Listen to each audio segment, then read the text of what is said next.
Hello and welcome to Access Chat. I'm delighted that we're joined today by Jamie Cooke. Jamie is the Exec Director of Inclusion International. So welcome, Jamie. It's great to have you on the show. Thank you. Can you tell us and tell our audience, because we're an international audience, a bit about Inclusion International, what the organization does and sort of which groups of people that you engage with in terms of the disability community? Absolutely. Thank you. And it's great to join you all today for this conversation.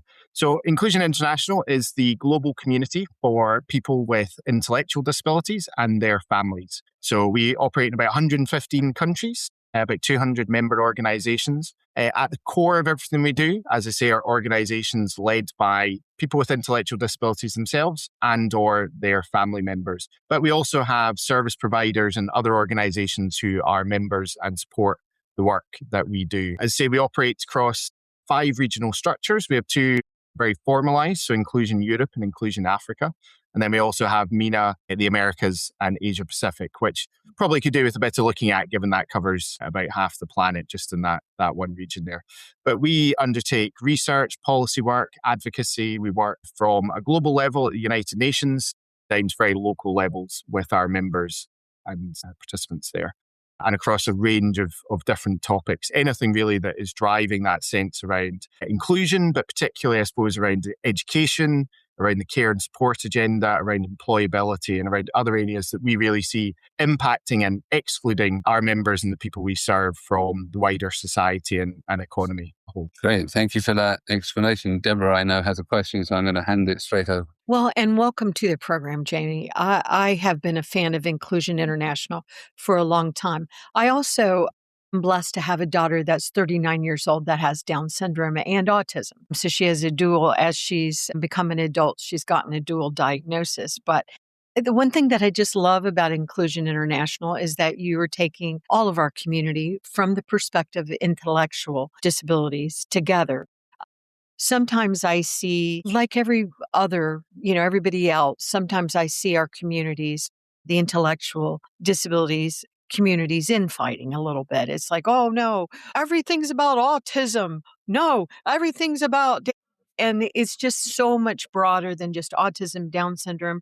I know that, there are other conditions that are included in there as well. Also, often I know that the community of the intellectual disabled, community are left out of work in different ways. I know that you and I had I found it a very, very powerful conversation about whether or not, when I say your CEO should have a disability, and I've had the Down syndrome community come back and say, are you saying, Deborah, that, that we need to put somebody with Down syndrome in here, whether they're qualified or not? And I said, absolutely not.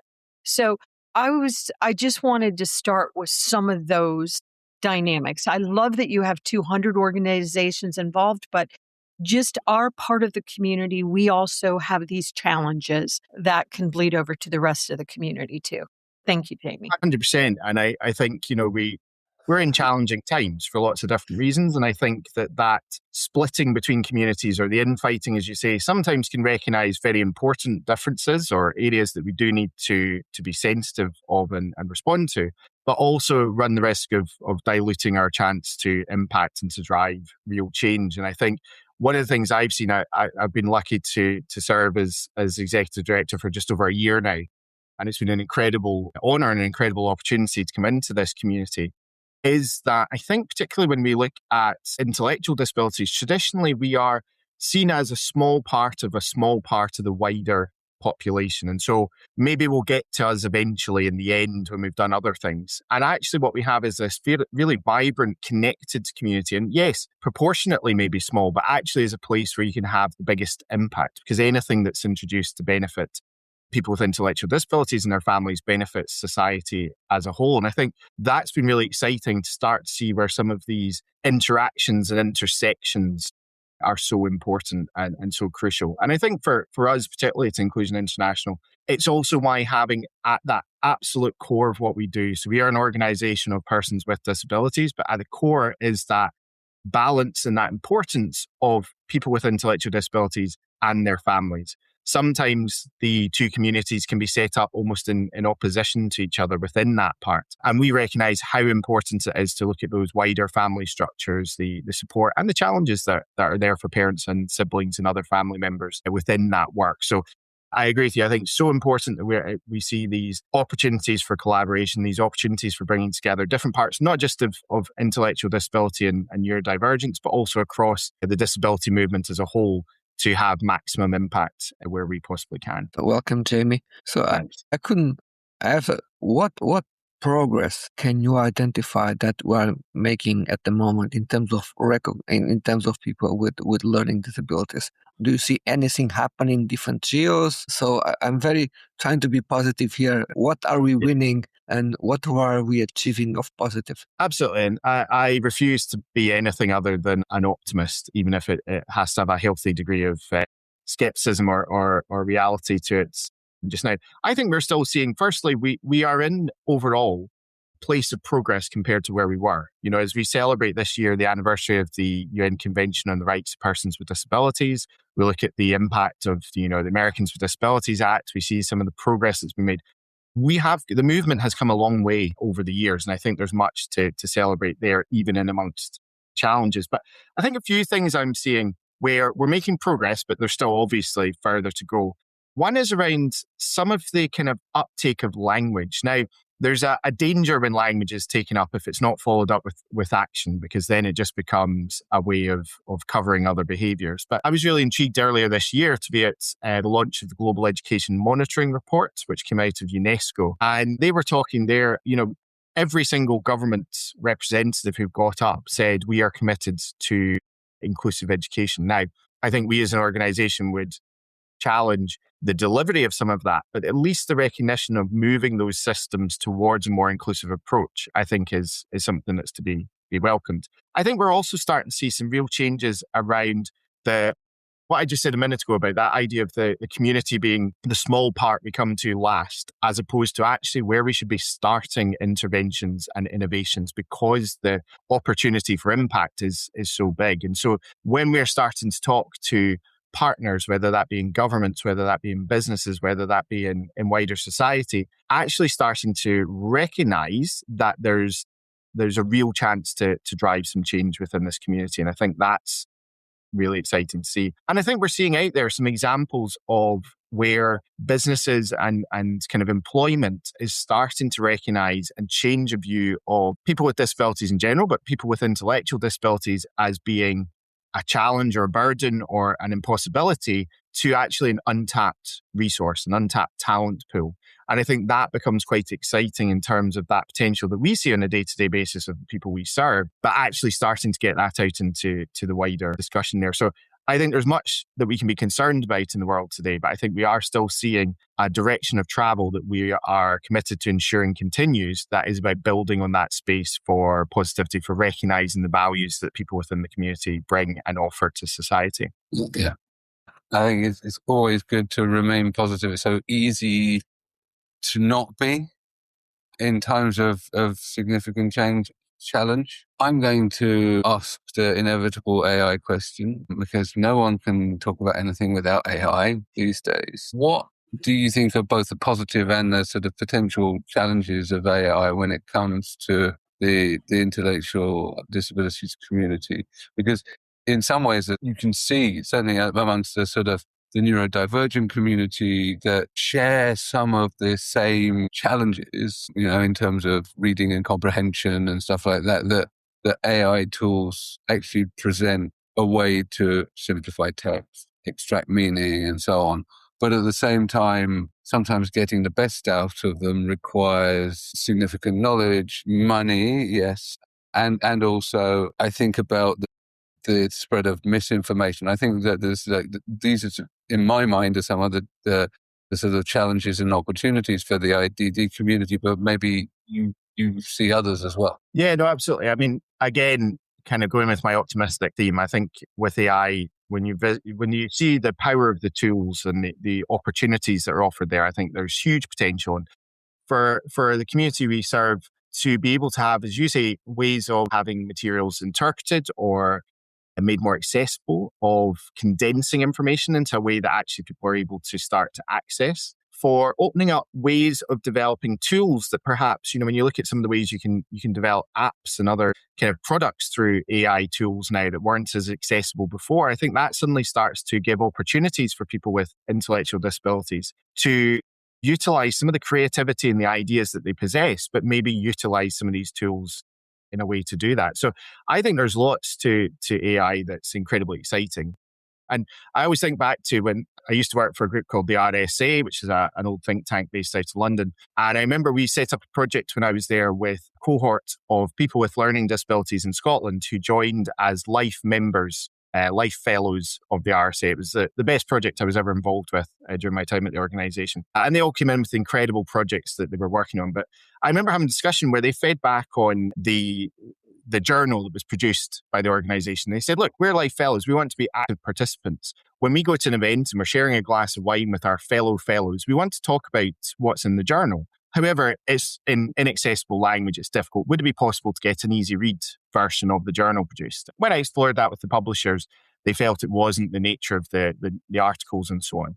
And when I went back to the group, they said, well, look, what would be really helpful actually is, even then, could we just introduce bullet points at the beginning of each article that have the key points, the key discussion points? And actually what was fantastic about that was the people who loved that introduction the most were actually myself and other staff members who didn't have the time to read through every piece of article that was written. So there again was an opportunity in written form that showed that inclusive, accessible approach benefited everyone. And I think that's where there's a similarity to some of the uses of AI in a positive way, which is taking some of these dense, difficult documents that have a real impact on people's lives and giving them tools that can help them to access and understand that, or indeed allowing them to start to create, as I say, materials, apps, and so on of their own. I think what I would say about the challenges, I think one of the biggest challenges, and this is one that is common to other underrepresented communities, is where is machine learning coming from? So if the AI tools are being built on the basis of incomplete knowledge or a bias towards those who do not have intellectual disabilities or who are not neurodiverse or do not have that experience of exclusion from society, then there is a risk that the tools themselves can start to perpetuate some of those exclusions. And I think the other thing, and I think this is a reflection for the sector as a whole within disability, is we're all aware that this is a big developing, looming issue, and yet it's not necessarily top of our list. It's not our priority. It's not necessarily what we as staff members, for example, have the skills and the expertise in. We know we want to, but how do we develop our own skills as organisations and then as the wider community? And I think that runs a big risk because it has the issue then of sitting in working groups and talking groups, but are we practically developing the skills and the accessibility that allows us to really access and make use of the potential that AI offers? So I think there's a big gap there around capacity building, not just within, self-advocates and family members, but also within organisations. And Inclusion International, it's a constant discussion for us is how are we going to start to make use of that? And where do we find the capacity and the skills and the resources to do so? And how do we collaborate with the others to make sure that what we learn, we're sharing it? Absolutely. Yeah, that's one reason why I've noticed, y'all, because I like the collaborative effort. I'm going to ask you a really hard question, Jamie. We talk a lot about corporations here on Access Chat and certainly government policies and stuff, but what do you think the disability community could do better? What could Inclusion International do to really help corporations get their hands around full inclusion in every sense of the word that, for our community? Because it still really feels, and of course, I understand the times and what has happened in these times and the realities that of all of the pressures that have been put on all of this work and all of these people. But, I just think there is such an opportunity for the disability community, especially leaders like, your organization, to work with corporations to really help them understand not only what are our needs, because I think we have done a lot of work telling people what our needs are, but actually what have we done that will, really help you? It's like, oh, I look at you gigantic corporate brand with, you're in 173 countries and you're doing all this. Well, let us collaborate with you to help you and bring in, 200. I mean, it just feels like the disability community has done a very, very bad job of supporting corporations and other sectors that are actually trying to include us, but they get real mixed signals from our community. So that is Yeah, a hard absolutely. question. No, it's a very important question, and I think it's a huge opportunity and an opportunity. And this is what's crucial, as you touched on there. It's an opportunity for the disability community and who we serve, but it's also an opportunity for corporations as well. There is a talent pool, there is a spending pool, there is customer base out there that's incredible and is not feeling connected in.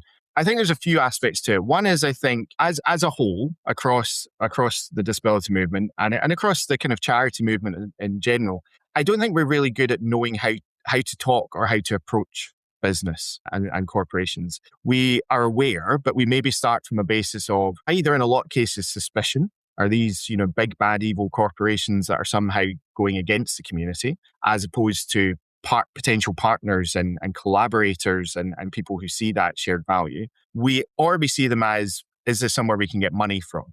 Rather than, what do true, lasting, living collaborations look like? And for me, the big part's there. And I'm not saying to anyone who's not listening that we wouldn't welcome sponsorship. Of course, any other cash-strapped organization would. But what is really critical is those long-term partnerships. If we can see, working with corporations, that members of the intellectual disability community are going into rewarding quality careers within these organizations, if they're starting to see their lives reflected in the communications and the visual brands of corporations and businesses, if they start to feel that they're part of that rather than something that's not thought about, that's an incredibly powerful agent for change within society. And I think too often we've seen the moral case. And of course, the moral case, the human rights case, the rooting of this in the rights that are enshrined through the CRPD and other areas, it cannot be taken away. It is the absolute bedrock of what we do. But it's also about the benefits that it brings to both sides there. And I think it's recognizing that simply walking in and going, you should be doing this, without explaining what that brings and the benefits and how we do it, I think is critical. I think the other thing is that sometimes we can kind of presume that if we just say strongly enough, you should be doing this, then that's fine, businesses will follow. But I also think it's difficult for businesses and corporations to understand what they need to do to bring people in. What is it in terms of adaptations that you might need to make within the community? What are the kind of roles that will work best for people, or the training that you need to deliver, or the offers there? So I think it's moving from that short-term transactional, we're having a conference, would you be a keynote sponsor, to what does it really look like to collaborate together and to fundamentally shift the culture of the corporation and the culture of the community to see those opportunities to link together. Because what I see when I work with people across the globe is there is talent there is creativity, there are skills that people will bring to the table, but just now there's a disconnect in how they're being brought there. So this is something that is of huge benefit to corporations, but also is of significant benefit to our community. So, Jamie, you work for an organization that operates in different regions, different countries, different partners. Are you happy with the data that you have, that you receive from governments, from entities that can help you to do your work? We know that sometimes caregivers can be a number that people don't really know much are out there. We know that sometimes countries make changes on their census and suddenly data just disappears. What is the state of data in order to help you do your work? So overall, I would say it's pretty poor. Again, disability is quite often an afterthought, or if it's there, it's certainly not broken down into kind of a wider sense. So, intellectual disabilities and neurodivergence and other areas there. It does vary from country to country. So actually, the US, for example, does have some really long-lasting, quite localized level data, which can be incredibly useful. In my own country of Scotland, we did actually change the census to have, one of the most inclusive and broadest census, I think, in any country in the world, and have fantastic resources like the Scottish Learning Disability Observatory at the University of Glasgow, who are really analysing that data. But in other spaces, it gets left out because it's too difficult, or it's it's partial, so we don't look at it. So I think we have a huge issue around the gaps in data and where we need more of that. And I think it's particularly around that when we can really drill down into smaller parts of the community, or geographic differences, or different parts, different demographics and intersections, as I said earlier. I think the other thing is also, and this is a bit like what we discussed with artificial intelligence, it's about the skills and the resources within organizations as well. So if an organization like mine was to suddenly start being provided with huge amounts of data, would we have the skills and capacity to be able to utilize that in the best way? It's another skill set that I think some of the bigger charities are probably starting to build in a bit more, but for smaller ones like ourselves, that's problematic. Where do you prioritize and how do you fund that? I think it's partly where we find, so we and ourselves are obviously an international collaboration of member federations and organizations, but we are also members in our own right of other global networks. So for example, we're founder members of IDA, which is the International Disability Alliance, a pan-disability network. And that sometimes is another space where we can collaborate with IDA as an entity, but also with other member organizations to either pool resources or find ways to access some of that data. But I think overall, we definitely need more and better data, and we certainly need the skills and the capacity to be able to utilize it in the best way possible. Jamie, you know how I feel on this topic because you and I have talked about it, but why do you think it's important for the disability community, or do you think it's important for the disability community to really be the best practices that we're showing to corporations? It feels like a lot that we have as the community said, corporations, y'all need to do this and y'all need to do that. I do not feel our community, our organizations have necessarily been the best practices that we could point to a corporation say, by the way, how would I successfully hire people that have intellectual disabilities or somebody that's deaf and blind or somebody that, right. So I was just curious what your view is on that. No, it's absolutely crucial for a number of reasons. One is anytime you start to push a message or drive in that way, if you then don't back it up yourselves, it's very understandable why others would go, well, it can't be that critical or easy or deliverable if you're not actually doing it yourself. It certainly runs the risk of at the very least looking hypocritical, but worse, can actually undermine some of what we're doing. And I think it's also about to drive some of those changes. To go back to what you were saying earlier around, people with Down syndrome being in these positions of leadership and authority. It's about skill to get those, to be in a position. I'm honored to be in the position I am. And I'm presuming that part of the reason I was hired was because I was able to show a certain level of experience, skills I had brought from other places, ways of working or projects that I could demonstrate. So I had to have had the years before that to be able to get to where I am today. And I fear that particularly when we as disability organizations do not give those opportunities for development to people within our community, we're also undermining their ability. If a corporation suddenly turns around and goes, great, we want to hire people, and we go, yeah, but we've never actually given any of that work experience or leadership experience to our own members, then, that becomes a very difficult position to deliver. And it's something for us. I mean, I would say we'll look forward to seeing how the analysis comes back on this. But, I feel overall we try our best to be, we are driven by the work of people with intellectual disabilities and their families. We have colleagues in my staff team who have intellectual disabilities themselves, likewise in our governing boards and on our council. But one of the things that really struck us, I started on the 1st of August last year, and I was really lucky that, a few weeks later, we had our first in-person World Congress in Sharjah in the United Arab Emirates. It was an incredible gathering. For me, it couldn't have been a better way to get immersed into the movement. And we really were struck as a movement there that we said, well, look, this is incredible. We've got 600 people from around the world joining, fantastic, and there's leadership opportunities. But do we do that enough within our own organization? We certainly could do more. And actually other parts within the community that we also then, so particularly people with complex needs, they're not getting opportunities to come to Congress or to participate. So how are we starting to broaden that out further? And it really struck me when I was being interviewed for this role. One of the parts of the interview, I met with the staff team, and one of my colleagues, Tia Nellis, is an incredible self-advocate leader in the US. And she said to me, Jamie, do you think we could get to a position where the exec director or the co-exec director of Inclusion International or the president or co-president of Inclusion International could be someone with an intellectual disability? And it was such a perfect way of showing exactly where the priorities should be. And what I said to her was, for me, if we can't imagine that, who's going to, and who can we demand that of if we're not willing to try and make that happen? But also it cannot happen overnight if you're not being tokenistic. That is about building those opportunities for leadership development, for skill development, for experiential development. And I think therefore absolutely essential that we, as OPDs, as organizations, persons with disabilities, of governmental or non-governmental organizations working in the field, that we are showing how this works. And then when we go to corporations, we can say, hey, look, we're there. We can see how difficult bits of it are. We can see the incredible successes.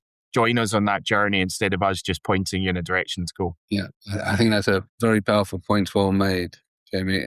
I think that you have to walk the talk, but that at the same time, we're seeing in the UK at the moment a terrible backlash against supposed tokenism and academic plagiarism and tinges of racism and ableism all coming into play with what's happening with one of the Cambridge professorships.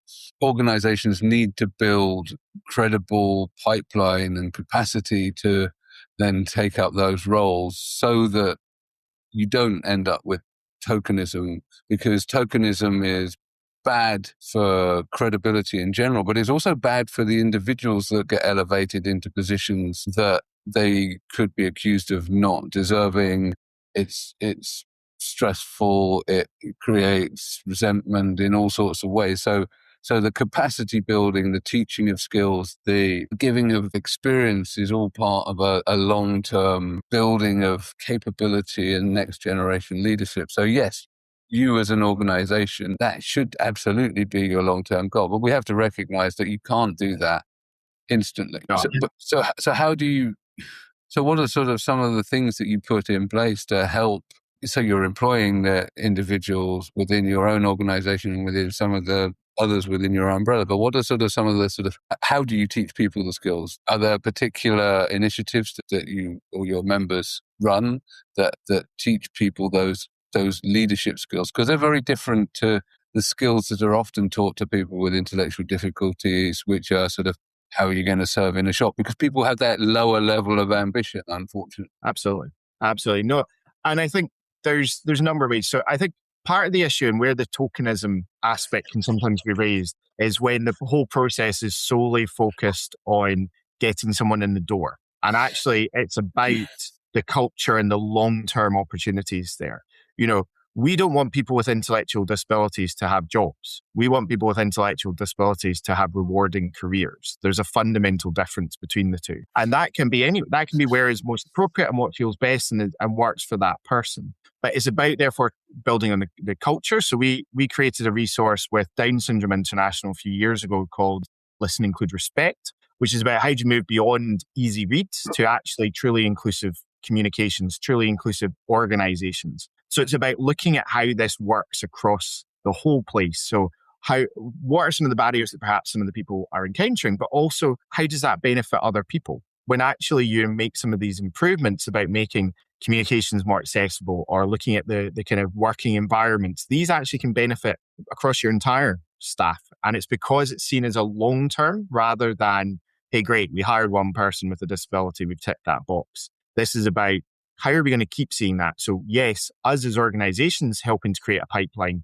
but also businesses, organizations, public sector building on that as well. And I think that the most powerful part of that is through the doing. So when you see projects, there's a fantastic program in New York City that's run by AHRC in partnership with the City of New York. And they organize internships and placements for people with intellectual disabilities within city government. So here's a setup of a respected community of a career where you can have a lifelong career in this organization. And it's been an incredible piece of work there because what they see is success because they prove it.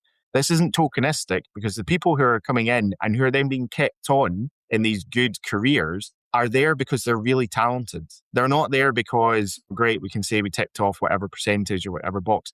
They're there because they've been brought in and they've demonstrated that they can do and that they have that skill set. And I think that's the essential part is how do we support people through the door? But crucially, how do we build that longevity for them? Move away from this sense of, one-off jobs to lifelong careers. Excellent. Thank you so much. I need to also thank our friends at Amazon for sponsoring us and helping keep us on air. Jamie, it's been a real pleasure to hear about the work that you're doing with Inclusion International. Thank you so much for joining us today. Thanks for having me on. Really appreciate it. Jamie, if people wanted to learn more about the organization, where would they go? So they can go to our website, which is www.inclusioninternational.org, or sorry, inclusion-international.org, or can contact me directly as well, which I'm always very happy about. Thank you. If you're listening to this and you like the conversation, please do remember to subscribe to the podcast, because subscriber numbers help push us up the rankings and get more people to be able to see and hear about conversations like this.